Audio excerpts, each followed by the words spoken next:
কৃষ্ণ গীতা ভাগৱতৰ তত্ত্ব আমাক বেয়া পোৱা মানুহজনে ভিতৰি বেয়া পায়, কিন্তু বাহ্যিকত হাঁহি মাতি গাত ঢকিয়াই দুই হাতে কৃষ্ণ বুলি কৈ যিখিনি অভিনয় কৰে সেই গুণটো আমালৈ নাহে।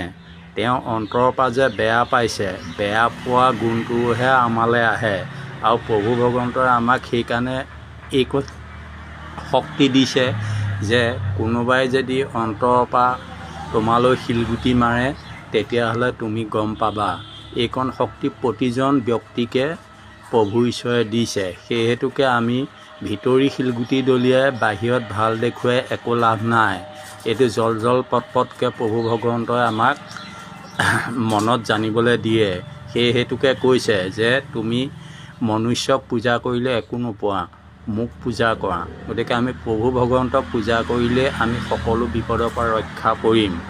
কোনে শিলগুটি দলিয়াইছে, কোনে ধনুকাৰ মাৰিছে, কোনে বন্দুক মাৰিছে, অন্তৰেদি মানসিকতা মানে ডাইৰেক্ট বন্দুক আৰু ধনুকাৰ এইবিলাক শিলগুটিৰ কথা কোৱা নাই। মানসিক শিলগুটি, মানসিক ধনুকাৰ, মানসিক বন্দুক কোনজন ব্যক্তিয়ে আমালৈ দলিয়াইছে সেইটো চিনাক্তকৰণ কৰিবলৈ হ'লে প্ৰভু ভগৱন্তই আমাক এইকণ জ্ঞান দিয়ে।